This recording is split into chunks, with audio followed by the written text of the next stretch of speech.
الحمد لله نحمده ونستعينه ونستغفره ونعوذ بالله من شرور أنفسنا ومن سيئات أعمالنا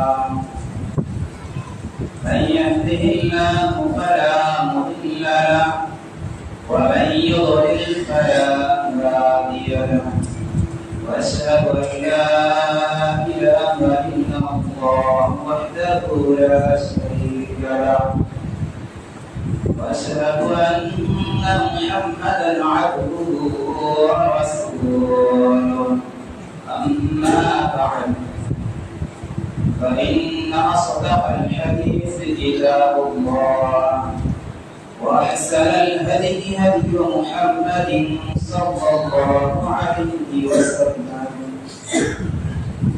وشر الأمور محدثاتها وكل محدثة بدعة وكل بدعة ضلالة وكل ضلالة في النار.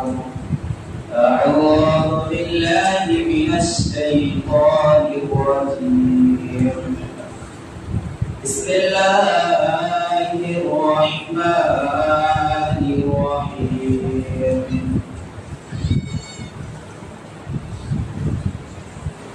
سنعذبهم مرتين ثم يردون إلى عذاب عظيم.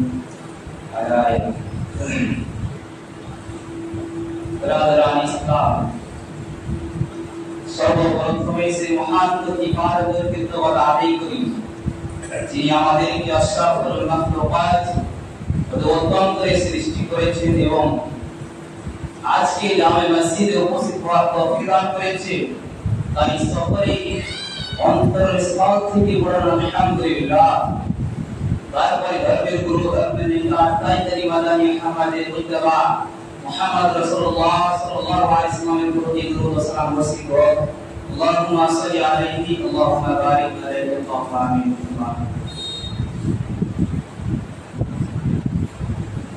সম্মানিত উপস্থিতি, আজকে আমি আপনাদের সম্মুখে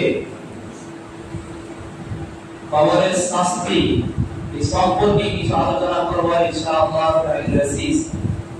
এর পূর্বে আল্লাহ সুবহানাহু ওয়া তাআলার কাছে দোয়া সাকান আবেদন যেন আমাকে সঠিকভাবে কোরআন ও হাদিসের আলোকে কিছু কথা বলার তৌফিক দান করেন কিংবা আপনাদেরকে শোনার পরে তার প্রতি বিশেষ করে আমল করার তৌফিক দান করেন। আল্লাহুম্মা আমিন ওয়া আমিন। ব্রাদার ইসলাম, সময় সংকীর্ণ। এই সংকীর্ণ সময়ের মধ্যে আজকের যে বিষয় রয়েছে এই বিষয় একটি গুরুত্বপূর্ণ বিষয় এবং আপনারা জানেন কবর সম্পর্কে। কবর মানে এই আধা ঘন্টা কিংবা 20 মিনিটের মধ্যে শেষ করা সম্ভব নয়। তবুও আমি কিছু পয়েন্ট নিয়ে এসেছি নোট করে, ইনশাআল্লাহ আজকে সংকীর্ণ সময়ের মধ্যে আপনাদের উপকার হবে ইনশাআল্লাহ। আমরা সর্বপ্রথমে জানবো কবর অর্থাৎ কবরের মানে কি। কবরের মানে হচ্ছে, আপনারা জানেন মানুষ যখন মারা যায় তখন তাকে কবরস্থানে রেখে আসে, তার নাম কবর। এটা আপনারা জানেন। কিন্তু একেবারে নওয়াবি রুয়াল মাকানুল লাযী ইউদফিনু ফীহি আল-মাইয়িত লাকিন যে মানুষ যখন মারা যায় তখন যে জায়গাতে তাকে রাখানো হয় তাকে বলে নওয়াবি মাসে হচ্ছে কবর।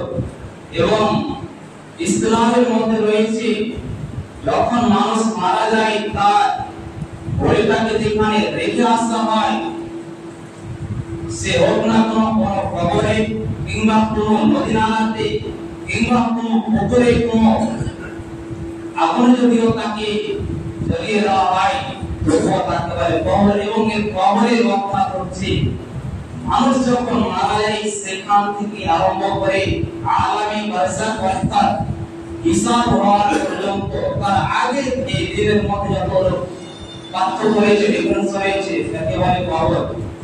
এবং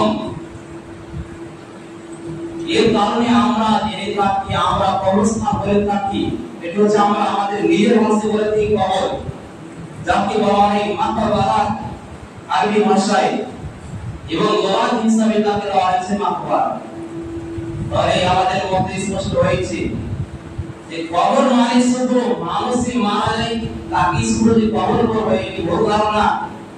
এবং আমি প্রশ্ন করব, যদি ওই কবর হয় যে মানুষ মারা গেল এরই নাম কবর, তাহলে মানুষ যে অ্যাক্সিডেন্ট হয়ে যাচ্ছে, মানুষের দুর্ঘটনাতে পরিণত হচ্ছে এবং মানুষের নদী নালা পুকুর ইত্যাদি জায়গাতে মানুষের প্রাণ হারিয়ে তারা একটু বিছড়ে চলে যাচ্ছে, তাহলে আপনি ওই জায়গাতে কি বলবেন? তাকে কি কবর বলবো না? জি না, কবর অর্থাৎ হচ্ছে মানুষ যখন মারা যাবে কবর থেকে নিয়ে কিয়ামত পর্যন্ত অর্থাৎ হিসাব হওয়ার আগে এইটুকু জায়গাটাকে বলে কবর। এবং আসল আল্লাহ সুবহানাহু ওয়া তাআলা এই মর্মে এই বিষয় সম্পর্কে কি বলেছেন? আল্লাহ সুবহানাহু ওয়া তাআলা বলেন, ওয়ালাউ তারা ইয যালিমুনা ফি গামারাতিল মাউত, এ নবী আপনি যদি অত্যাচারীদেরকে দেখতেন, ইয যালিমুনা ফি গামারাতিল মাউত, যখন তারা মৃত্যু কষ্টে পতিত হয়, অর্থাৎ তাদের যে মৃত্যুর যন্ত্রণা হয়েছে তাদের যদি আপনি যন্ত্রণাকে দেখতে পেতেন, ওয়াল মালাইকাতু বাসিতু আইদিহিম, এবং ফেরেশতাগণ তারা তাদের দিকে হাত বাড়িয়ে বলে, আখরিজু আনফুসাকুম, তোমরা তোমাদের আত্মাকে বের করে দাও, আল ইয়াউমা তুজসাউন, আজ হতে তোমাদেরকে প্রতিফলন স্বরূপ আযাবাল হুন, অপমানজনক শাস্তি দেওয়া হবে। এর কারণ কি? আযাবাল হুন বিমা কুনতুম তাকুলুনা আলা আল্লাহি গায়রাল হক, তোমরা যে আল্লাহ সুবহানাহু ওয়া তাআলার প্রতি মিথ্যা অসত্য আরোপ করতে